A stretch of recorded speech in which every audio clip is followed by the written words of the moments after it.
my name is Isaiah. I've spoken to several of you people already. And I just want to thank Will for putting this together, because I'm not going to lie, when I saw that email about this conference happening, I could not have replied as fast as I could, because when I saw I was in Birmingham, I was totally excited since I only live 2 hours away from here. And I just thank you so much for all of you coming. Thank you, Clyde. Thank you, Mark. Thank you, just everyone. This is just a real honor for me because, as you know, not a lot of people believe necessarily what we believe. Most people believe in eternal damnation, eternal separation, whatever they want to call it, to soften the blow. And it's just a real honor just being able to have fellowship with all of you, just because, for the last 10+ years, I've been on this spiritual journey. Started out with my father, and hopefully I'll be able to share that with all of you, because I'd really like to meet all of you before these 2 days are up, just so that, and maybe get some of your guys' phone numbers, because just because this conference ends doesn't mean that I want this fellowship to end. Just because we won't be able to be in person doesn't mean that we can't talk or text or anything like that. And but yeah, so my journey started about 10 years ago or so. My dad, for about 45 years of his life, he was a hell and brimstone and fire person. Like, that's what he believed, that's what he taught us. And I just remember, to be honest with you, I was okay with the whole hell thing. Obviously it scared me a little bit, but hey, I believe it, I'm okay, you know. But at the same time, I also believed that I had to be a quote-unquote good person. I had to follow the law. If I sinned one time, God hated me.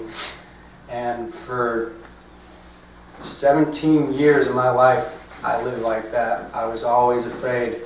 When I was in high school, I'd literally pray to myself 100 times a day, because even if I thought something wrong, I thought I was so sinful. And at school, I'd literally like, oh, I'm sorry for thinking that, Lord, I'm sorry. And then 5 seconds later, I'm sorry for thinking that again. I'm sorry for thinking that again. And that was just a constant thing that I was under. And day after day after day, just feeling like I'm inadequate on such a holy God. And then luckily, a friend of my father's reached out to him and started teaching him what he believed about universal reconciliation. And my dad was very obstinate, to say the least, about what he was learning. And he would be very hostile to the man, and it's with great patience that this guy just kept working on my dad with the scriptures. And eventually my dad came into the realization that what this friend was saying was true. And one day, I'll never forget it, he sat all of us down. I have a big family, 8 kids of us, and he sat all of us down at the dinner table, and he said, hey guys, what I used to believe, I no longer believe. I'm going through a spiritual journey, and I want you guys to go on that journey with me if you can, and I want you guys to open up your eyes. And my dad has always been number one in my life. Like, he's always been the number one authority. Whatever he said, I've always wanted to follow, because if I was half the man my dad is, I'd be pretty awesome. I'm not going to lie. And that's how good a man he is. And I cannot say anything as good as about my dad. But so that was when I started. He mentioned briefly that he believed in the Savior of all mankind. Me being just wanting to follow my dad, I was like, oh, okay, well, I guess that's what I believe now too. And at the time, I was reading through the Bible 1 chapter a day. So it took me about 4.5 years, because I wanted to be a quote-unquote good Christian, and I thought God would love me more for just reading the Bible. And I got to 1 Timothy 2 verse 4, where God wills that all men will have all people to be saved. And I was like, oh, okay.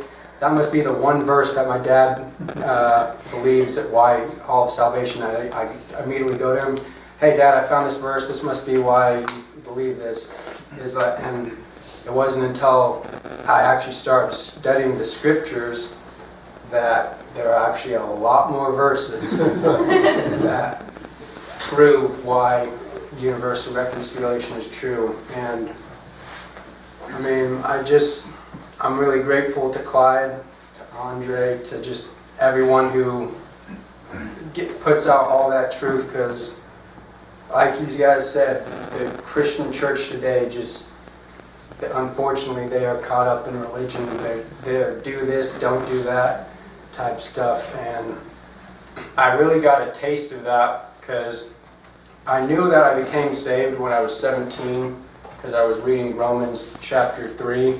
And at this time I didn't understand what grace was at all. And I just finally read chapter 3, understood what grace was, and that moment I knew that Jesus died for my sins and that I was saved.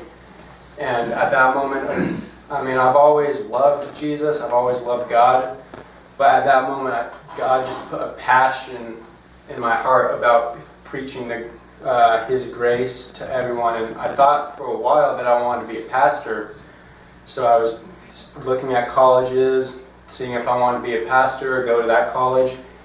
But it was real quick that I knew that I would never be able to be a pastor, because I had one meeting with this one minister, I think it was Presbyterian, and he was like, yeah, well, you have to adhere to all these creeds that we have. And I was like, looks like I'm not. And that day I knew I was never going to be a pastor. Because I knew that I could never go with I mean, I might be able to go with 10, 12, but I mean, as you guys know, these people have like 15 creeds and you have to believe every single one.